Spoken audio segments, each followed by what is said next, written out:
The UVF statement claims that the targets of the gunmen who arrived at the Avenue Bar last Sunday were two IRA men identified by name in the statement. The loyalist paramilitary group claims that as one of their men approached the two men inside the bar carrying a Magnum revolver, customers began attacking the two other UVF members. According to the organisation, one of these two members thought the life of the other man was in danger, so he opened fire with a P58 automatic rifle. Given the confined space, the UVF say the result was inevitable. In making the statement, the UVF claim they're not involved in a sectarian campaign, and they say the statement's been prompted by what they refer to as press speculation and media hysteria. However, the UVF's version of events here last Sunday has raised a number of questions and has been challenged by eyewitnesses, security sources and by Sinn Féin. Firstly, security sources say there's no evidence that 3 UVF men entered the bar, and there's no evidence that one carried a Magnum revolver. Eyewitnesses say that only 2 men entered the bar.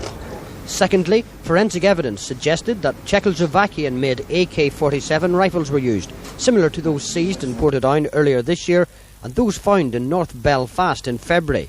The P58 rifle referred to in the UVF statement is a replica of the AK-47, the exact same weapon according to security experts, but it's given a different name because it's made outside Czechoslovakia.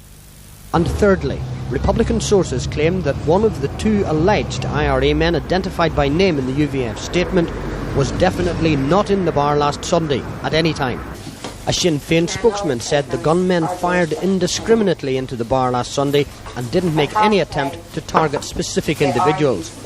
Both security sources and Sinn Féin have challenged the UVF claim that they are opposed to sectarian murder. Sinn Féin said it will be impossible for the UVF to substantiate this claim. Loyalist paramilitaries have a history of sectarian attacks and killings, often twinning themselves with other groups under different names as flags of convenience.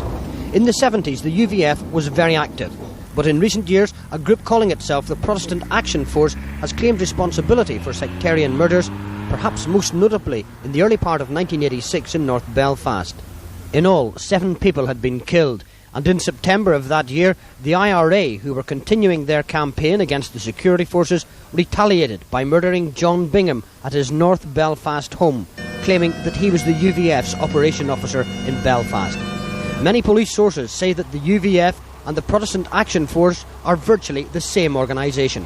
One of the key elements in prompting the UVF to issue this latest statement was a claim made last weekend that the Protestant Action Force was involved in the shooting here at the Avenue Bar. That claim was not authenticated, but it is interesting to note one key legal point here.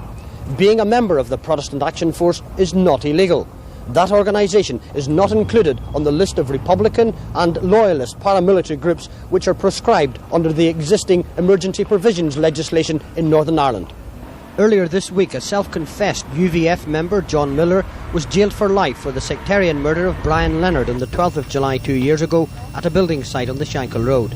At the time, the murder was admitted in an authenticated claim by the Protestant Action Force.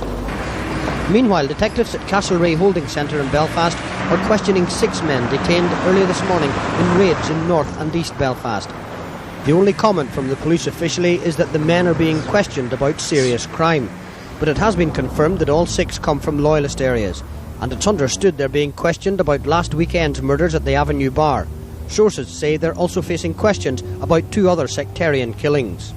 The other murders are that of Terry McDade earlier this month at his home in Newington Street in North Belfast, and that of Billy Kane at his home in the New Lodge area of North Belfast in January.